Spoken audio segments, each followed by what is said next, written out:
someone who is really a model volunteer and leader and organizer. And that is Trinity Tran. She's been a leader with the public banking movement. She's now a California state surrogate for Bernie Sanders. So in that role as a state surrogate, she's not only done speaking roles like this, but what I love about Trinity is she's also out there on the doors. She's out there making calls and doing this important work that we know will get Bernie elected. So welcome, Trinity. Thank you so much. Thank you. Thank you. Thank you. Good evening, Venice. So I'm here to share our story, and it is a story that needs to be heard because this is truly the story of the underdog and how the grassroots took on the establishment and won against all odds. So this past year, volunteer organizers and activists with the California Public Banking Alliance, representing 10 cities with the California Public Banking Alliance, took on Wall Street. And without any funding, with zero funding, we defeated one of the most powerful lobbyists in the world by passing AB 857, the Public Banking Act. Woo! Yes, so empowering California cities, counties, and regions to form their own banks, a public bank owned by and accountable to the people, capable of providing return that gets reinvested back into our local community and redirected to fund ethical, sustainable developments to build schools and houses and roads instead of fossil fuel projects, private prisons, and weapons of war. So we were told it would be nearly impossible to win without being able to pay for our own lobbyists to combat the Wall Street lobby. We were told that this bill would likely die in committee, that it would take 2 years, if not longer.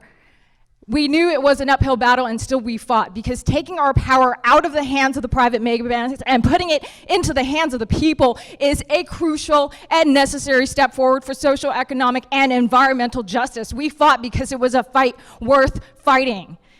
7 months after we introduced the bill, we passed through 9 legislative hurdles, including 6 committee votes, 3 Senate and Assembly floor votes, with Wall Street opposing our efforts every step of the way.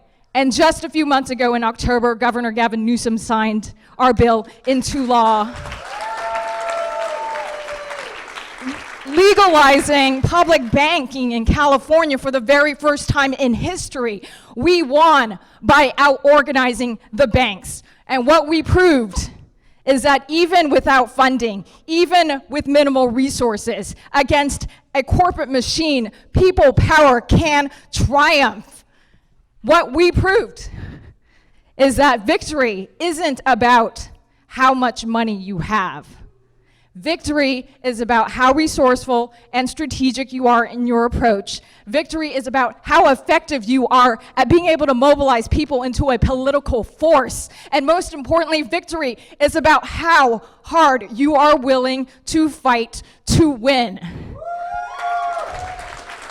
So, with Bernie Sanders, we are not just taking on the banks. With Bernie Sanders, we are taking on the fossil fuel companies. We are taking on the pharmaceuticals. We are taking on the landlord lobby. With Bernie Sanders, we are taking on the military-industrial complex, the billionaire class, the multinationals, special interests.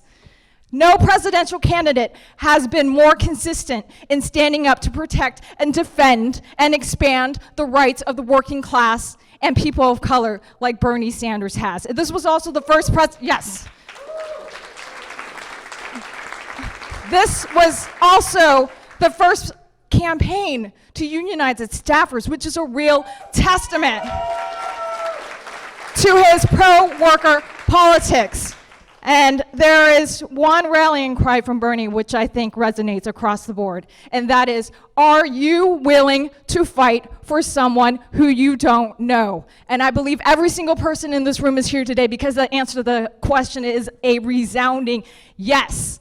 We live in a country where nearly 40 million people are living in poverty, struggling every day to survive, struggling to pay health care, struggling to pay rent that's too damn high. Wages are stagnant, cost of living continues to rise. They're either trying to figure out how to pay for student loans or figure out how they can ever afford to send their children to college. We are here to say it doesn't have to be that way. We don't have to live lives of frustration, sadness, trying to one emergency away from living on the streets. We don't have to live lives choosing between paying rent or going to the doctor. We are here to say another world is possible. We outnumber the opposition. So if we can inspire and energize enough people to rise up and take this fight to the ballot box, we can win. This is a once-in-a-generation opportunity to revolutionize the Democratic Party and the future of this nation. If we are going to see the deep and systemic changes that we need in this society, we need to elect Bernie to turn the tide of history for the 99%.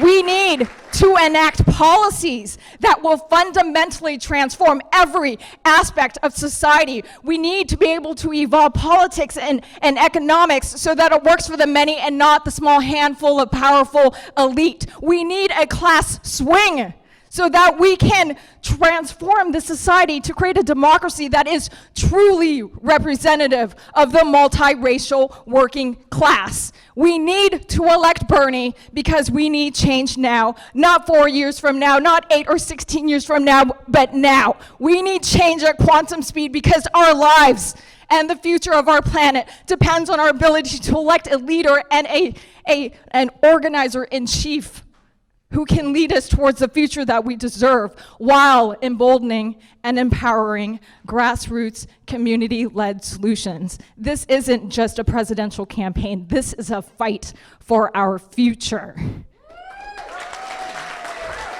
So I want to thank every single one of you for being here today. Beyond organizers, supporters, and volunteers, you are revolutionaries because this is the revolution.